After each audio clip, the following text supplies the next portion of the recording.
A világon először az erdélyi fejedelemségben iktatták törvénybe a lelkiismereti és vallásszabadsághoz való jogot.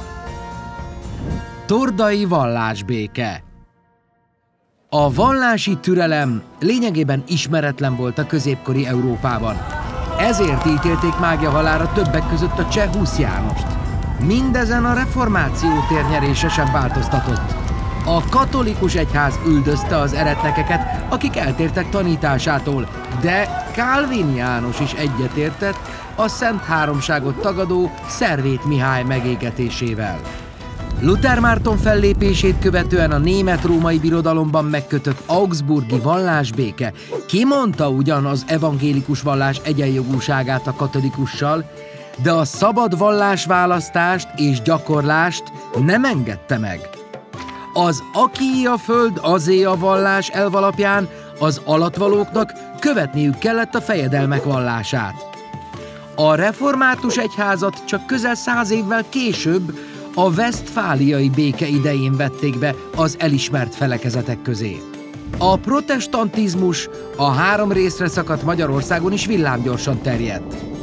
Az erdélyi fejedelemségben először az evangélikus vallást nyilvánították bevettnek, és a katolikussal azonos jogokat biztosítottak számára, majd ugyanígy tettek a reformáció calvini irányzatával is.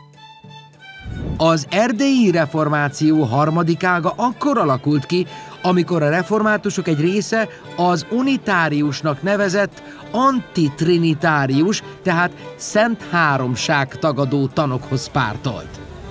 Így tett udvari papja Dávid Ferenc hatására János Zsigmond is. Ezek után tartottak országgyűlést Tordán, amelyen egyenjogúsították az unitárius vallást is. Innentől kezdve beszélhetünk 4 bevett vallásról Erdélyben.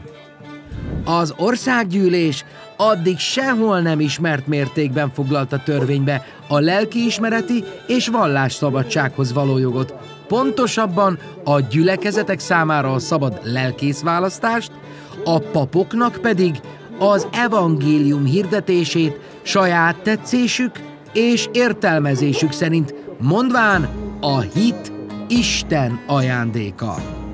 Erdély etéren messze megelőzte Európát, vallási toleranciában példát mutatott a világnak. Erdélyben nem volt államvallás. Jól lehet, az uralkodói hatalom fölötte állt az egyházinak, de János Zsigmondnak és utódainak nem állt jogában a vallások között bármilyen szempontból különbséget tenni. Mindehez az is hozzátartozik, hogy a korabeli Erdélyben nem csak a 4 bevett egyház gyakorolhatta szabadon vallását, de békében és különösebb atrocitások nélkül éltek itt a szombatosok, a zsidók, az anabaptisták és az ortodoxok is. Ugyan őket nem bevett, hanem megtűrt felekezetként tartották számon, mégsem háborgatták őket vallásuk gyakorlásában. Európa többi országában majdnem 1,5 évszázadnak kellett eltelnie, hogy megfogalmazódjon az az eszme, amely a békés együttélést lehetővé tette.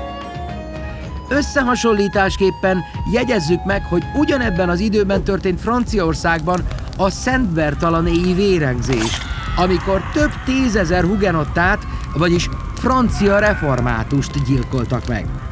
Szintén ekkor jelentette ki a Habsburg császár, hogy inkább váljék lakatlan sivataggá országa, de nem tűri meg a protestáns vallásúakat. A tordai törvénykezés természetesen nem adott olyan teljes vallásszabadságot, mint a 21. századi demokráciák. A vallási konfliktusoktól izzó Európában Erdély mégis a felekezeti béke szigete lett. E törvény tiszteletben tartása teremtette meg annak lehetőségét, hogy a keresztény felekezetek hívei viszonylagos békében élhessenek egymás mellett, és saját szellemi értékeikkel gazdagítsák szülőföldjüket.